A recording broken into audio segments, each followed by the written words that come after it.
Bien, chicos, vamos a empezar el tema. Como ustedes pueden ver en pantalla, vamos a hablar sobre la inflación. A ver, en esta primera hora vamos a trabajar sobre la definición del concepto de inflación y las clases de inflación, ¿sí? Vamos a apreciar un video también en la cual vamos a comprender cómo en el Perú se desarrolló una hiperinflación, ¿correcto? Como algo fuera de control. Bien, entonces en ese sentido empecemos. Ya saben que pueden hacer preguntas a través del chat, ¿correcto, chicos? Con total confianza. Bien, entonces, aquí llamamos inflación. Sería la primera pregunta, ¿sí? La inflación es un fenómeno que estudia la macroeconomía, ¿correcto, chicos? La inflación es un fenómeno que estudia la macroeconomía. Y en ese sentido es el incremento de precios generalizado, que quiere decir que va a subir los precios de todos los productos de la canasta básica de consumo. Entonces la primera pregunta es, ¿qué cosa es una canasta básica de consumo? Pues la canasta básica de consumo es un conjunto de bienes y servicios que demanda el peruano, ¿no? La familia. En este caso, por ejemplo, cuando tú te levantas, ya estás pensando en el desayuno y el peruano, por costumbre o cultura, consume el pan nuestro de cada día. Y, por ejemplo, si hablamos del precio del pan, siempre está subiendo, ¿no? Cada cierto periodo de tiempo, el pan estuvo 0,10 céntimos la unidad, después subió a 0,15 la unidad, 0,20 céntimos la unidad, y hoy en día está en 0,25 céntimos la unidad, 4 panes por un sol. Entonces, a lo largo del tiempo, el precio del pan siempre está subiendo, por ejemplo, siempre está subiendo.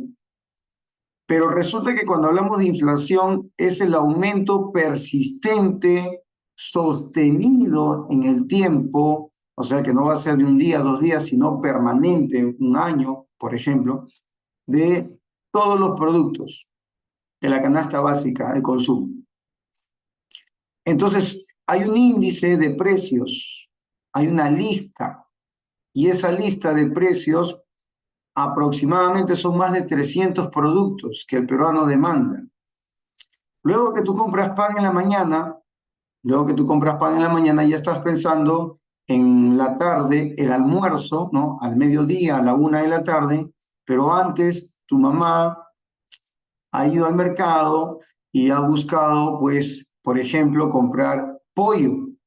Y el pollo es otro factor muy importante en la canasta básica de consumo, ¿no? Siempre estamos preguntando por el precio del pollo y resulta que el pollo en un periodo de tiempo siempre está por los 7, 8, 9 soles el kilo. O sea, el pollo siempre tiene una presencia importante en la canasta básica, igual que el arroz, igual que la leche, el aceite. Entonces, si yo sigo enumerando los productos que demandamos y los servicios, pues me doy cuenta que la mayoría de ellos generalizadamente ha subido de precio, ¿correcto? Entonces, repito, es el aumento generalizado y persistente en el tiempo del alza de precios. Acá, por ejemplo, en el chat nos participa Ruth, nos dice, profe, por mi barrio está 3 por un sol. Quiere decir que ya está incrementándose aún más en ciertos distritos de la capital. Entonces, ahí tenemos el concepto de inflación. Inflación es el incremento persistente, sostenido en el tiempo del nivel general de precios de los productos, o sea, los productos de una canasta básica, en un periodo determinado. Hasta ahí está el concepto perfecto, ustedes lo entienden. No sube uno, no sube dos, sube todos los productos de manera generalizada. Los pasajes, Ya no pagas 50 céntimos, ahora pagas un sol como mínimo. Y por tramos largos, 2, 3 soles, ya subió el pasaje. Buen tiempo. Permanece sostenido en el tiempo. Entonces, en ese sentido, ¿quién se encarga de medir la inflación? ¿Sí? ¿Quién se encarga? ¿Qué institución es la que mide la inflación en el Perú? Sería el Instituto Nacional de Estadística e Informática, INEI. El INEI es el encargado de medir la inflación en el caso peruano, porque ellos van a los mercados referentes, a los mercados de Lima y Metropolitana del Callao, salen el INEI a hacer un trabajo de campo, van, recopilan datos, comienzan a hacer economía descriptiva, comienzan a levantar información, pero una vez que se obtiene la información, la institución encargada de controlar la inflación sería el Banco Central de Reserva del Perú. Entonces, el INEI, en este caso, mide y el BCR controla. Repito, el INEI mide la inflación y el BCR la controla, porque no es bueno la inflación. La inflación nos trae prácticamente más pobreza. Nadie quiere la inflación, ¿sí? Hasta cierto grado la inflación es interesante, hasta cierto punto hay que tenerla controlada. Una inflación de 1%, buena. Una inflación del 2%, buena. Una inflación del 3%, manejable. Pero más del 3% ya comienza a encenderse las alertas en el Banco Central, porque el Banco Central tiene un rango. El rango meta del Banco Central de Reserva del Perú es mantener la inflación entre 1 y 3%. Profe, ¿y actualmente cuánto es la inflación? Ahorita la inflación está en 3,04. Prácticamente casi la inflación va a alcanzar el rango meta del BCR. Falta poco. Se presume que dentro de este año los precios van a bajar y la inflación, por consiguiente, va a estar dentro del 1, 2, hasta 3% máximo. ¿Sí? Esas son las proyecciones del Banco Central de Reserva, ¿sí? Que la inflación esté controlada. Profe, ¿y con qué herramienta matemática se mide la variación de los precios? Con el IPC, ¿ya? Esta es la herramienta matemática que va a darnos la variación de precios. El IPC significa índice de precios al consumidor, ¿correcto? O sea, hay una lista, ¿no? Cuando hablamos de índice, viene a la mente una lista, un conjunto de artículos de la canasta básica, ¿correcto? Acá está, por ejemplo, en este cuadrito vamos a observar los diferentes rubros donde el peruano consume entre bienes y servicios, ¿no? Por ejemplo, del total del 100%, ¿sí? Del 100%, acá podemos observar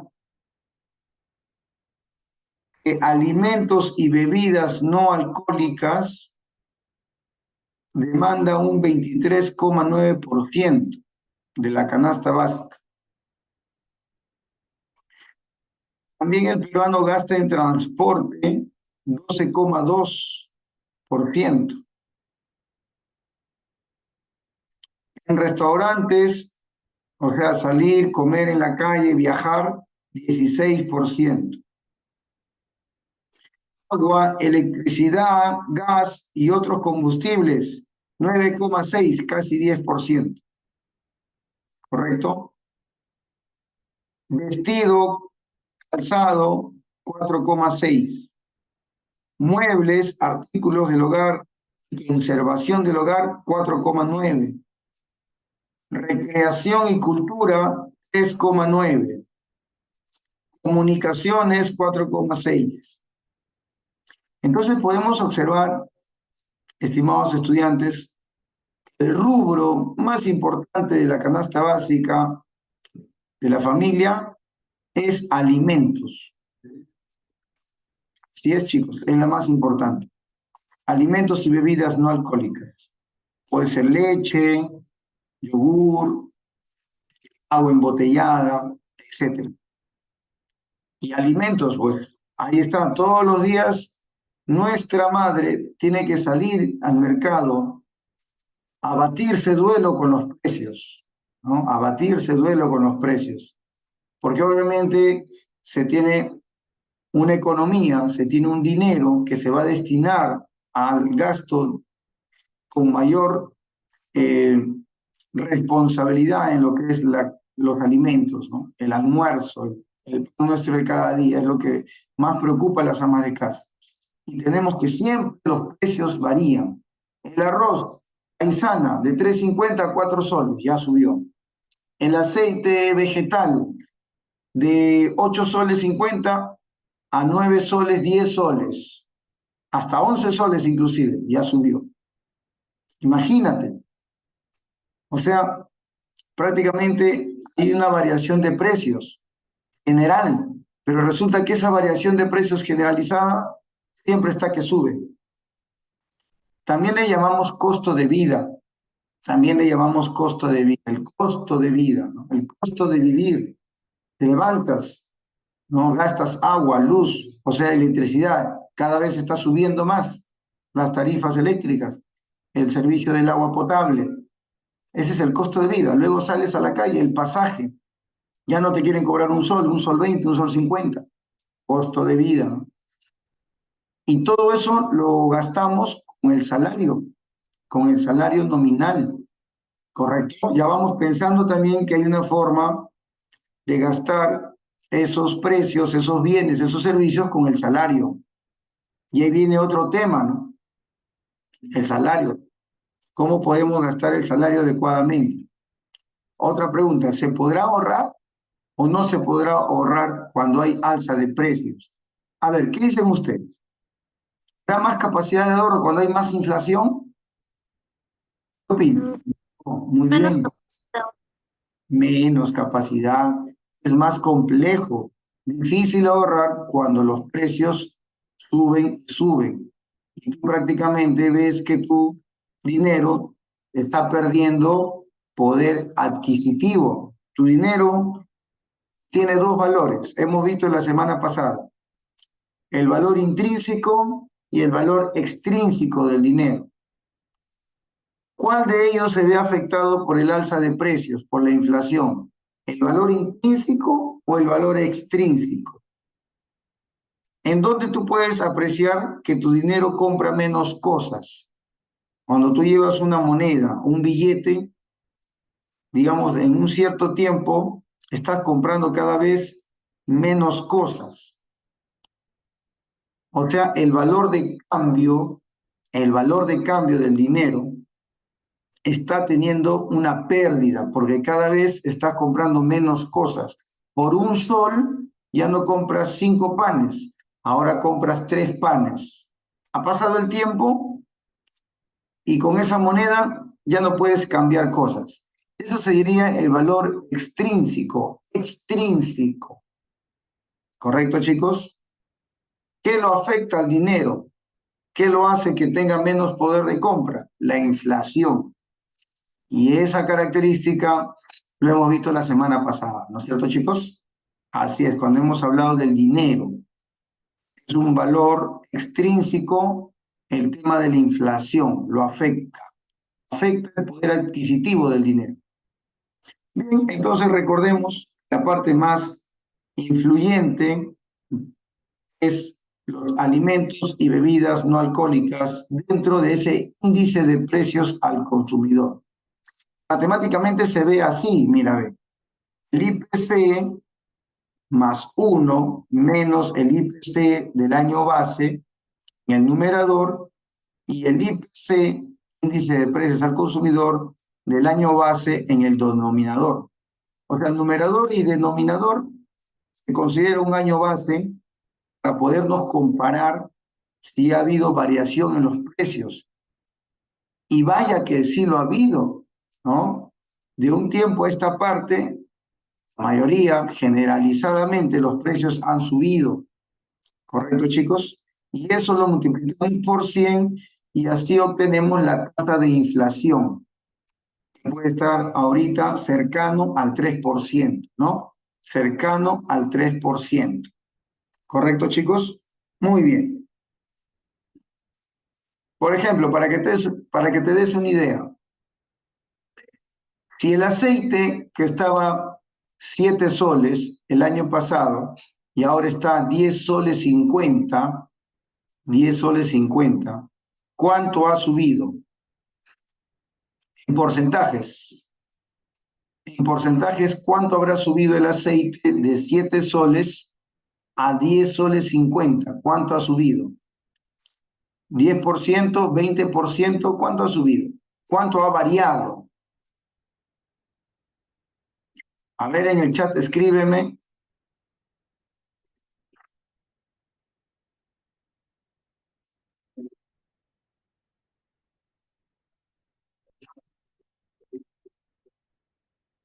¿Listo? 50%. Muy bien. ¿Te das cuenta? Gracias, Ruth. Excelente. Quiere decir que los precios varían en porcentajes y eso es lo que va a medir, el IPC, la variación de precios. ¿Cuánto ha subido el servicio de electricidad, el gas? ¿Te das cuenta? Muy bien. Hablando del rango meta, la inflación tiene diferentes clases.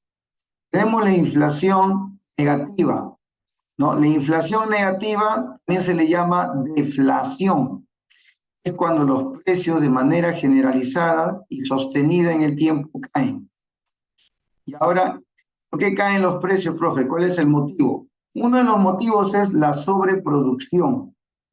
Hay a veces un caso en la historia del siglo pasado, en el crack de 1929, el famoso Viernes Negro, cuando cae la Bolsa de Valores de Nueva York y todo el sistema capitalista se contagia de esa crisis macroeconómica y todos los precios después de ello caen profundamente, generalizadamente todo cae. También la falta, en este caso, de oferta monetaria. Entonces la gente no tiene dinero, tiene prácticamente cero ahorros, y prácticamente no demanda.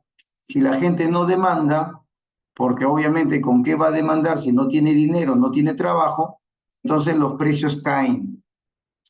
Entonces la variación de los precios acá es negativa. A esa variación de precios negativa le vamos a llamar deflación. Otra clase es la inflación moderada, moderada. Y si tú te das cuenta aquí, los precios varían, ¿sí?, entre el 1 y el 9%.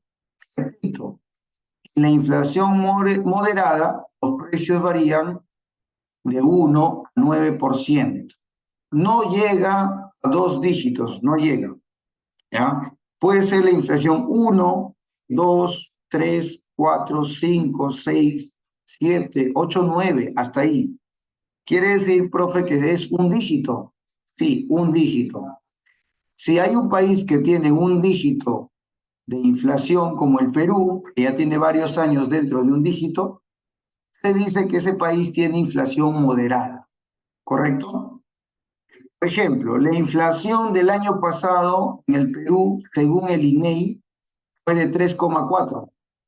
3,4%, menos de 2 dígitos, solamente un dígito. ¿Y eso es bueno, profe? Sí, es bueno que haya una inflación de un dígito. Eso es algo adecuado, porque no conviene tampoco que la gente no demande. La gente tiene que demandar.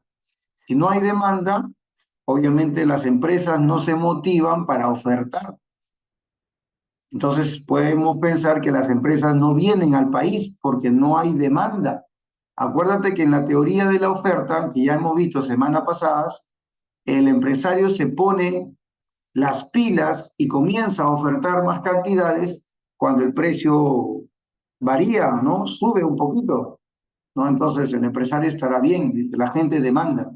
Y se genera una inflación, digamos, de un dígito. Hasta ahí controlable. Después viene la inflación galopante. Aquí sí ya se encienden las alarmas, porque cuando llegamos a los dos dígitos, 10%, 11, 12, 20, 30, 50, 100% de inflación, así como Argentina.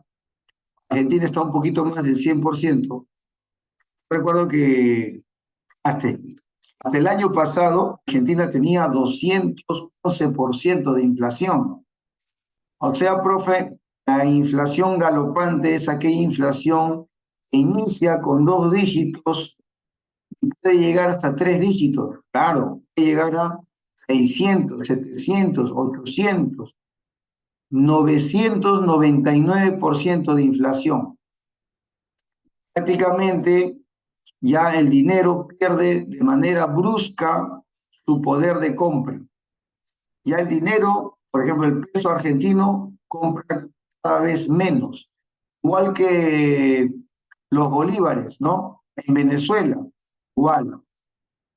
En algún momento el Perú tuvo una hiperinflación, es decir, que tuvo 1000%, 2000%, 3000, 7500% de hiperinflación. Y eso fue en el segundo gobierno de Alan García, ¿sí? En el segundo gobierno de Alan García, ¿correcto? Así es, segundo gobierno, 1985 al 1990. Y bueno, sobre eso vamos a ver un video, ¿ya? Vamos a ver un video para que esta clase se haga un poquito más interactiva, ¿ya, chicos? Vamos a ver.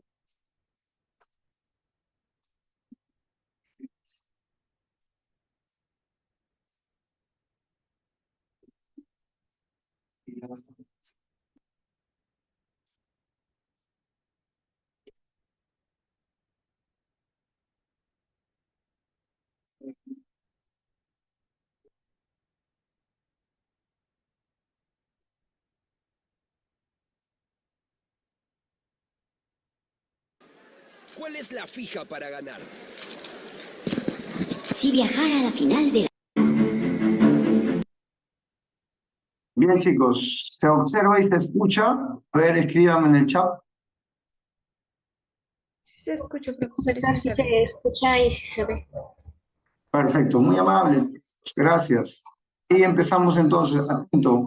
En primera fuente, estos son los años 80. ¿Sí? Primer gobierno de Alan García, 85 al 90. ¿Ya, chicos? Hasta ahora no me despachan.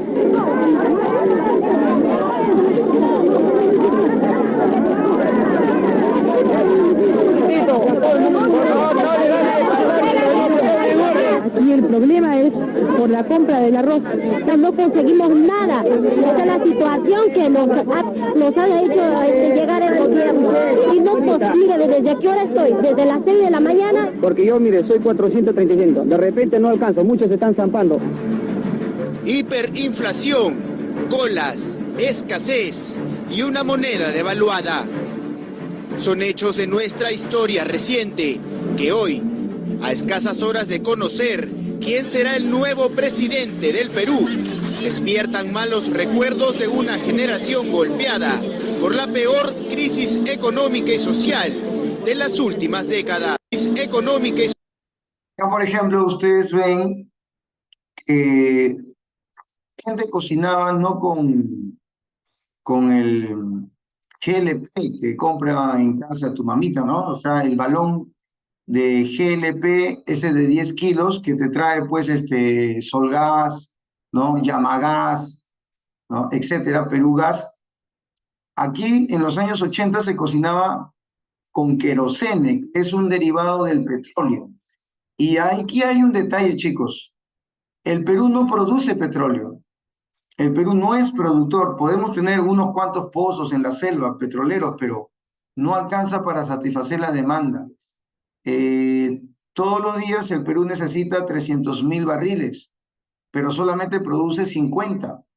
La pregunta es, ¿dónde están los otros 250.000 barriles que necesitamos de petróleo para poder derivar en GLP, en gas licuado que necesitan las amas de casa, del mercado internacional? Y en los años 80 había escasez porque el Perú no tenía reservas de dinero para traer importado el petróleo, y ahí refinarlo y tener querosene, ¿no? Porque antiguamente las cocinas funcionaban con querosene. Acá en este cuadrito, en este letrero, dice que de 2 a 6 solamente va a haber venta, ni antes ni después, ¿sí? Imagínate, y eso hacían las colas, pues, las colas, excesivas colas de 4 o 6 cuadras, que a mí me tocaba, por ejemplo, hacer cuando era pequeño, era colas interminables para poder llevar el combustible y así cocinar. Todos los días era lo mismo. Así encontrabas letreros que te decían de qué hora había querosene, ¿no? La respuesta es por la escasez social de las últimas décadas.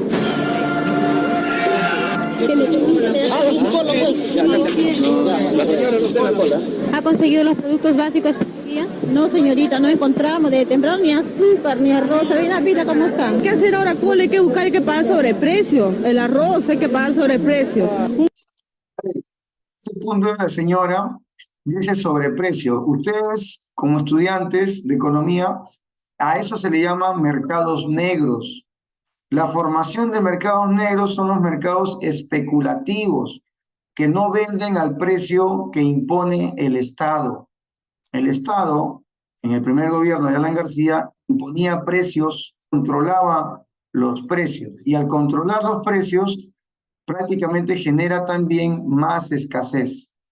Las empresas ya no ofertan las mismas cantidades, y lo poco producto que se encuentra, los intermediarios acaparaban, escondían y vendían a un alto precio. Entonces ahí la señora está haciendo de manifiesto de que no encuentra nunca el precio impuesto por el gobierno, sino un mercado negro, un mercado especulativo donde trabajan a un mayor precio los productos. Aparentemente todavía se puede encontrar, ¿sí? Entonces ahí están acaparando los intermediarios y dando a un precio mayor. Vamos a poner un ejemplo. La leche está a 4 soles. Sale el gobierno y dice que ahora la leche va a estar 2 soles. Entonces las empresas que producen leche ya no producen las mismas cantidades ofertadas, retroceden porque les afecta. Y los comerciantes que tienen algunas leches guardadas lo venden a 10 soles. O sea, en la práctica no funciona el control de precios, porque la leche, en vez de que esté 4, en situación normal, está a 10 soles, más del doble, el triple tal vez. Y a eso llevamos a un mercado negro. El control de precios lleva a la formación de mercados negros, cuando el Estado controla precios. Un cartel da cuenta de que se ha agotado el arroz, el azúcar, el aceite. Es un robo lo que están haciendo acá. ¿Qué mercado del pueblo ni mercado? Leche ENSI, INTIS, dólar MUC son palabras ligadas directamente al segundo gobierno del fallecido expresidente Alan García Pérez. La inflación siguió subiendo y llegó al 100%. A partir del año 88, la inflación se disparó a 1.700% en ese año. Al año siguiente, 2.700%. Y en el año 90, 7.600%. Es decir, hiperinflación. Así dejó el primer gobierno del señor Alan García. Alan García heredó una nación sumida en una grave crisis económica, generada por las políticas estatistas del gobierno militar de Juan Velasco y de Francisco Morales Bermúdez, que lamentablemente Fernando Belaúnde no supo resolver entre los años 80 y 85. A esta situación se sumaron las consecuencias del fenómeno del Niño de 1983, que afectó gran parte del territorio peruano. Sin embargo, en lugar de aplicar medidas económicas que ayudaran a superar esta situación, sus acciones la agravaron, convirtiendo a su primer gobierno en uno de los peores en la historia de América Latina, solo superado recientemente por la Venezuela de Hugo Chávez y Nicolás Maduro. A continuación, nombraremos las más importantes políticas y acciones que aplicó Alan García para convertir al Perú en uno de los países con la mayor hiperinflación y recesión de nuestra historia. Control de precios de diversos productos de la canasta básica familiar, restricción de productos importados, excesivo uso de los subsidios a productos, utilización de la maquinita para la emisión de dinero ante la falta de liquidez. Mantuvo e impulsó los monopolios estatales heredados del gobierno militar, que no se desactivaron durante el gobierno de Fernando Belaúnde. El uso indiscriminado de diversos tipos de cambio, como el recordado dólar MUC. Desconocimiento de la deuda externa, con organismos internacionales como el FMI y el Banco Mundial. No respetó la independencia del Banco Central de Reserva, órgano que debió mantener la estabilidad monetaria del Perú. Intentó estatizar la banca privada, con todas las consecuencias que trajo de desconfianza y de pánico financiero. Copamientos del aparato estatal con personas del Partido Aprista peruano. Pura cola la gente ahí y tenía que tú salir con tu familia para poder comprar 4 kilos de arroz, 2 tú, 2 el otro. Comenzaba en la mañana, 7, 8 de la noche la gente ya se iba a su casa a dormir. Oye, arroz, papa, no había, y si había costaba un ojo en la cara. ¿Cuánto? Era demasiado caro eso, comprarse un kilo de pollo a 30 soles, así era.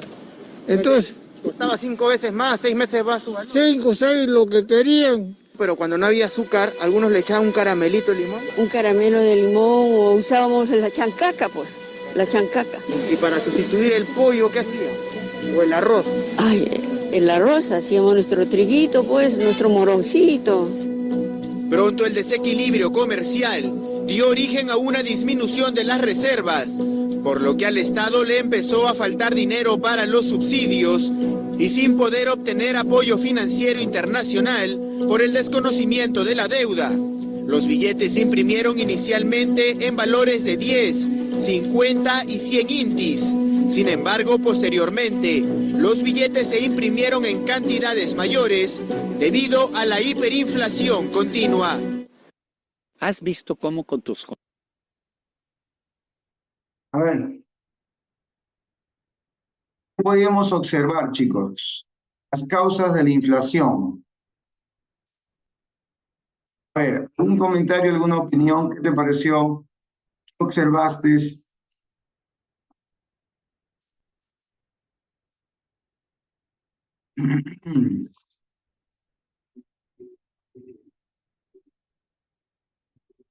Bien, entonces una de las causas que hemos podido observar de inflación es la maquinita. ¿Recuerdas que dijo el periodista? Eso lo hemos visto también en la teoría cuantitativa del dinero. ¿Qué pasaba? Que el Estado peruano, al no tener reservas, haberse agotado las reservas, porque era un Estado enorme, ¿no? Era un Estado que tenía pues prácticamente subsidios, tenía más de 900 empresas estatales, aparato burocrático, entonces tenía más gastos, más egresos que ingresos. Encima que los empresarios se retiraban, no generaba trabajo, entonces el populismo hizo que el presidente, el gobierno de esa época, imprimiera más billetes. Entonces ahí viene la inflación por demanda, un exceso de masa monetaria cuando la producción no aumenta. Chicos, quede esto siempre para su libro. Cuando hay más masa monetaria de producción, los precios se elevan. No puede haber más masa monetaria desproporcionada a la cantidad de producción, porque a la final es lo que nosotros intercambiamos en los mercados es trabajo. Si tú te das cuenta, ¿no? Cuando uno va al mercado y compra un zapato, un alimento, un vestir, un servicio, está intercambiando su trabajo. Pero en una economía donde la gente tiene más dinero, más papel, que prácticamente que bienes y servicios en la sociedad, está creando riqueza ficticia, riqueza humo. Entonces, una sociedad no puede mantenerse así. Una sociedad avanza, progresa, cuando hay más trabajo, cuando hay más producción, cuando hay más servicios, ¿no? Y tú con eso demandas dinero. Ahí recién tú puedes necesitar más papel y moneda, pero no puede ser al revés. Sí, el papel y moneda no genera productos, servicios, ¿no? Entonces acá la falsa idea era de que moviendo la maquinita, imprimiendo más dinero, la gente iba a estar bien. Pero sin embargo era una falacia. ¿Sí? Aparentemente podrían estar bien generando más dinero, no. Los precios subían porque la producción no aumentaba. Al contrario, las empresas se iban, no daban trabajo, no había más producción. Porque también había, ¿qué cosa? Control de precios, ¿no? Y obviamente las empresas, cuando tú le impones un precio por debajo del punto de equilibrio, se van, no le conviene. Es como que tú produces en el verano marcianos y tú lo quieres vender a 2 soles porque tu costo de producción es 1 sol. Entonces tú no puedes vender el chupete a 1 sol cuando tu costo de producción por unidad es 1 sol. Mejor no haces nada, ¿no? Entonces, cuando alguien te impone el precio, por decir de tu marciano, que lo vendas a 1 sol, cuando a ti te costó la producción 1 sol 50, prácticamente no hay margen de ganancia. Entonces las empresas se van y tú dejas de producir. Entonces, ¿qué hace el Estado? Mueve más plata a través de la impresión de billetes y monedas del Banco Central. Ahí tenemos la causa de la inflación por demanda, ¿sí? Según Milton Friedman, de la escuela monetarista, la inflación ocurre cuando la cantidad de dinero se eleva apreciablemente en forma más veloz que como lo hace la producción. Es decir, una emisión inorgánica del dinero. Y en esta ecuación de Fisher, popular ecuación de Fisher, dice M, masa monetaria, V, velocidad del dinero. Esto significa igual que precios por cantidad producida. Entonces, cuando tú multiplicas masa por velocidad del dinero, significa la oferta monetaria. Cuando tú multiplicas nivel de precios por cantidades producidas, tienes la demanda de productos. ¿Sí? La demanda de productos. Entonces, se entiende, chicos, que acá está la oferta y acá está la demanda. Toda la oferta es igual a toda la demanda. Hay un equilibrio acá, ¿no es cierto? Pero cuando tú produces más masa monetaria, entonces, ¿qué estás generando? Que los precios se eleven.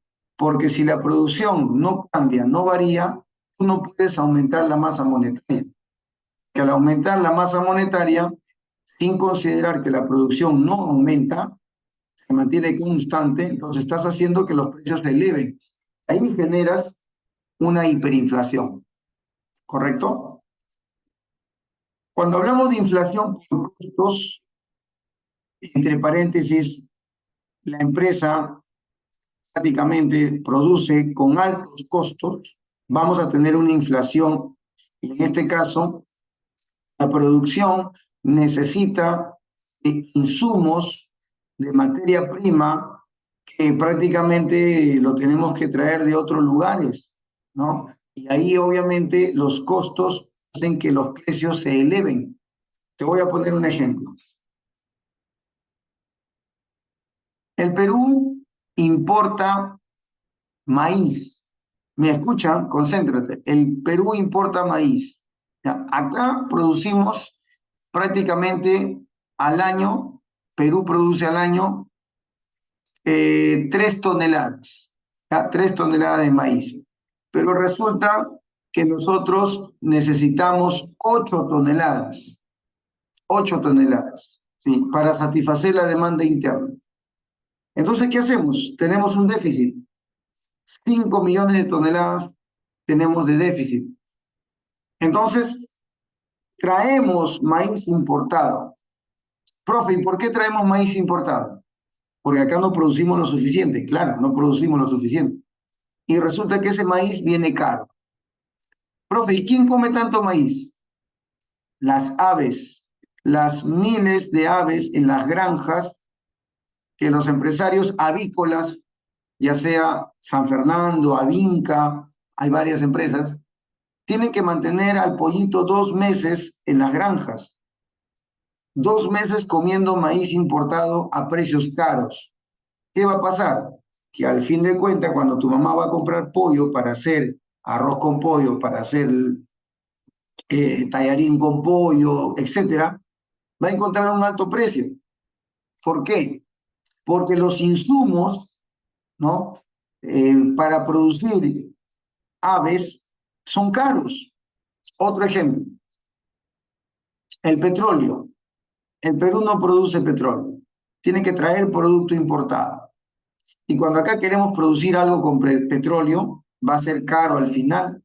Los pasajes van a subir, el servicio de transporte es caro porque consume petróleo importado.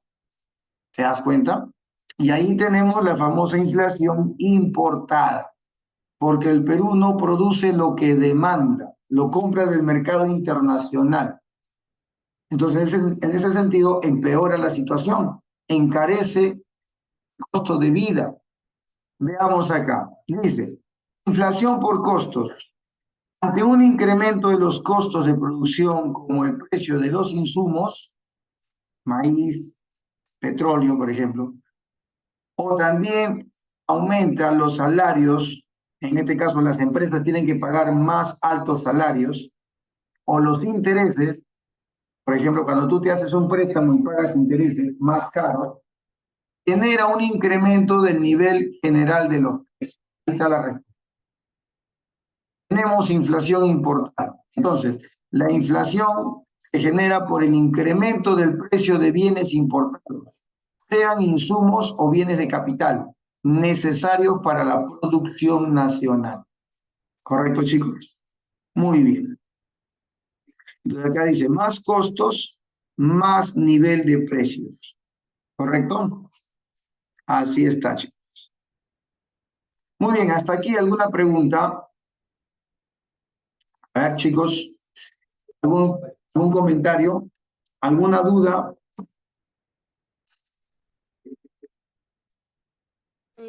Todavía, maestro. Perfecto, chicos. Ya saben que pueden escribir sus comentarios o preguntas con total cordialidad. Muy bien. Perfecto, Luciana. Sigamos. Aquí llamamos estanflación. A ver, profe, me suena esa palabrita. Escucho que puede ser estancamiento. ¿Qué dice, profe? Sí, muy bien, estancamiento. Profe, me suena que hay otra palabra escondida, inflación. Sí, correcto, inflación. Y si tú juntas estancamiento con inflación, ¿qué formas? El fenómeno económico más temido por cualquier país, la estanflación. Uy, prácticamente la estanflación es lo más complejo que un país puede pasar. Y eso ha pasado en el Perú. El año pasado, ¿no? El Perú arrojó cifras de estanflación. ¿Por qué, profesor? Porque la estanflación es el estancamiento más la inflación. ¿Correcto, chicos? A ver, empezamos por separado, ¿ya? Cuando hablamos de estancamiento, la herramienta que nos va a dar luz para entender qué ha pasado es el Producto Bruto Interno. En la pandemia, por ejemplo, todos los hemos pasado, el Producto Bruto Interno cayó como nunca antes se imaginó algún economista. El Perú sufrió tanto el encierro, al menos los 2 primeros trimestres, que recién se puede decir que nos vamos a recuperar. Mira, recién, algunos analistas dicen que no, 20, 30 años todavía. Mira, cuando el Perú entra en cuarentena y el gobierno decreta las restricciones estrictas, ¿sí? Así, las más estrictas de Latinoamérica y del mundo, prácticamente la producción cae. ¿Por qué cae la producción? Porque el trabajador está en su casa. Toda la fuerza productiva del Perú se queda en casa. Y en Lima, sobre todo. Entonces, la gente prácticamente no salía, ¿no? Teníamos que estar ahí encerrados al menos los 2 primeros trimestres. Y ahí el PBI arroja que el Perú cae menos 12% de PBI, menos 12. Chicos, ni la guerra con Chile nos afectó tanto. Fue devastador esa caída del PBI. Ni en 100 años el PBI había caído menos 12%. Entonces, ¿qué viene? Estancamiento. Estancamiento significa caída de la producción, o sea, el PBI que arroja menos 2, ¿correcto? Entonces, es como que yo te diga, mira, en el año 2019, el Perú tenía gran proyección de crecimiento económico ante la pandemia. Por ejemplo, en el área de turismo, habíamos recibido, según las cifras del MINCETUR, del Ministerio de Turismo, ¿sí? 8 millones de turistas, o sea, que llegaban al Perú, de todas las nacionalidades, europeos, norteamericanos, centroamericanos, los mismos peruanos que vivían fuera del Perú venían a visitar, a pasear, ¿no? Y había movimiento económico, había gastronomía que disfrutar, turismo, hoteles, ¿te das cuenta? Y eso es bueno para un país. Hay entrada de divisas, entra dólares, hay trabajo para los peruanos, ahí están los cocineros, los mozos, los restaurantes, los guías de turismo, las agencias de viaje, el transporte, los pilotos, los aeropuertos, etc. La economía se dinamiza. Pero pundungún llegó la pandemia y todos esos sectores sufrieron un retroceso. ¿Qué hay ahí? Estancamiento. Hasta hoy día no llegamos a esas cifras de 8 millones de turistas, no llegamos, no nos recuperamos todavía. Ha impactado fuertemente en la economía.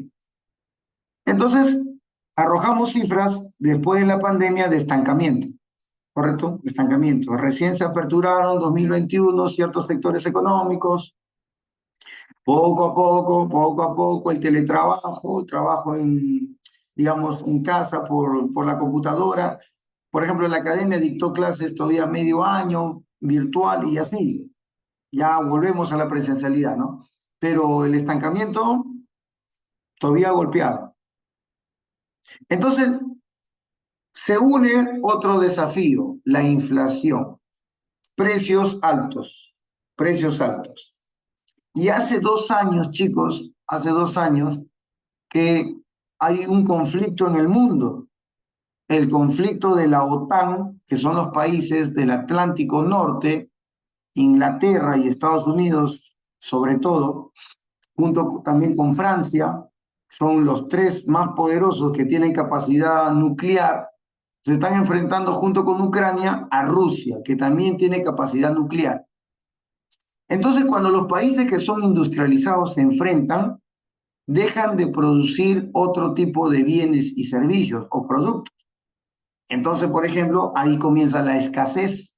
Entonces, tú te vas poniendo a pensar que esos países que producen en gran cantidad bienes, productos, ya no lo van a hacer, se van a concentrar en la guerra y más bien ellos van a acaparar petróleo, van a acaparar soya, van a acaparar trigo, van a acaparar maíz y en sí, ellos que son grandes productores comienzan a acaparar estos insumos muy necesarios para la producción porque ellos están en guerra. Y ya el mundo va a tener una escasez de esos productos, de esos insumos. Y obviamente Perú no es la excepción, también va a sufrir de esos precios baratos de insumos cuando no hay guerra. Pero cuando hay guerra, comienza a escasear y prácticamente los países que compramos insumos, como el Perú, va a tener pues un desafío de no poder encontrar un reemplazo a esos productos. Y vamos a comprarlo caro. Y cuando lo compramos caro, escasos, vamos a tener precios altos. Y ahí es donde se suma el estancamiento más los productos caros importados. Y nuestra economía tiene dos fenómenos: inflación importada y estancamiento. Dos situaciones críticas, ¿correcto? Entonces, obviamente, para salir de esa situación, habrá que buscar otro mecanismo, ¿no? Habrá que sustituir ciertos productos. Por ejemplo, también escaseó los fertilizantes. Y los fertilizantes son productos muy necesarios para la agricultura. Por eso que comenzó a subir la papa, comenzó a subir ciertos productos de la canasta básica porque no había fertilizantes hasta el año pasado. ¿Te das cuenta? Después viene la crisis de los containers, ¿no? Como todos los países demandan, todos demandan los países del mundo, más de 190 países demandando al mismo tiempo, entonces el comercio no se abastece para todos porque también hay una escasez. Y ahí viene la crisis de los containers, ¿no? Entonces tenemos inflación importada. El Perú no tuviera inflación importada si fuera autosuficiente. Y el Perú comienza a explorar pozos petroleros, de repente ya no necesita petróleo. ¿Y qué mejor si el Perú ya no usa petróleo y utiliza gas natural, así como los conductores de taxi se han ingeniado de poner un tanque atrás y ya no comprar los derivados del petróleo, que son caros, por ejemplo la gasolina, derivado del petróleo, y comienza a utilizar otro energético diferente, el gas, que no tiene nada que ver con el petróleo. El gas natural vehicular no se deriva del petróleo, es un regalo, es una bendición de Dios. O sea, la naturaleza provee un gas natural que no tiene nada que ver con el petróleo. Y eso mueve la economía de los taxistas, de los choferes, y le aligera el precio, le aligera la carga del costo de vida al utilizar el gas natural. Por ejemplo, las familias que utilizan Cálida, que es la conexión que viene por tubos, y ya no compran el GLP, ese balón de 10 kilos, se están ahorrando un 80% en el precio del combustible, porque pagan un recibo de 20 soles al mes de gas natural. En cambio, tu mamita que utiliza el balón de GLP, de Yamagas, de Solgas, de Rexolgas, está pagando casi 100 soles porque necesita dos balones para el mes, porque un balón de 10 kilos te dura 2 semanas más o menos. Y ahí está, son 100 soles que te estás gastando versus otras familias que ya tienen la conexión de gas natural, 20 soles, 80%. Ahí tenemos la inflación importada, consumir petróleo y sus derivados ajenos. Entonces, ¿qué es la estanflación? Es el estancamiento más la inflación. Es el incremento de precios de manera generalizada acompañada de una recesión, estancamiento económico. Ahora, el estancamiento, ¿qué cosa es? O recesión, son sinónimos, recesión o estancamiento. Consiste en una caída de la producción en un tiempo determinado. Y ese tiempo es mayor a 2 trimestres consecutivos. 2 trimestres significa 6 meses sin aumentar la producción. O sea, el Perú no produce nuevas cosas, el Perú no produce nuevos servicios, el Perú no produce nuevas mercancías, además, retrocede en la producción. El Perú hace menos turismo que el 2019, el Perú tiene menos hoteles de calidad que el 2019 y así. Vamos generando una recesión, un estancamiento económico. ¿Correcto, chicos? Y los precios no bajan, más bien los precios se mantienen altos. ¿Cómo salimos de esa situación, chicos? ¿Cómo salimos? Es la pregunta. Entonces, a una idea de eso es que dejemos de utilizar el petróleo como fuente de energía. Eso sería una propuesta. Y vas a ver cómo el Perú se aligera de una carga pesada, de un yugo. Porque mira, cuando el Perú compra petróleo afuera, importado, se van las reservas. ¿Por qué digo que las reservas se van? Se agotan los dólares que tenemos. Porque cuando tú compras petróleo, el mundo no te recibe soles. ¿Qué es eso? Dice, soles yo no conozco. A mí págame en dólares. Y cuando el Perú compra petróleo importado, se van los dólares que tenemos de reserva. Entonces es un daño terrible para la economía. Entonces cambiemos poco a poco, hay que migrar a otras fuentes de energía para no tener tanta inflación en el Perú. Bien chicos, con esta idea propuesta, que la puedes conversar en casa, te dejo, ha sido un placer, mañana nos encontramos con la siguiente hora de economía, ¿sí? Que tengas una feliz noche, cuídate, nos vemos. Una consulta, ¿cuánto Sí. tiempo? 2 trimestres. 3 meses es un trimestre, puede ser enero, febrero, marzo. Un segundo trimestre consecutivo sería abril, mayo, junio. Ahí están los 6 meses. Si en esos 6 meses no crecemos la economía, estamos en recesión. Si hay 6 meses sin crecer, sin producir más que otros años, ya estamos en estancamiento económico. Espero haberte respondido, estimada alumna. Entonces, 2 trimestres es igual a 6 meses, ¿no, maestro? Sí, 2 2 trimestres es igual a 6 meses. es igual a 6 meses, efectivamente. Y si en esos 6 meses no crecemos, estaríamos en un proceso de recesión económica. Felizmente ahorita este año estamos saliendo ya de recesión, ya el PBI está arrojando un poquito más del 1%, ya estamos en 2% de PBI, entonces ya estamos saliendo de la recesión este año. Esta es la buena noticia. Bien chicos, cuídense, feliz noche, hasta mañana.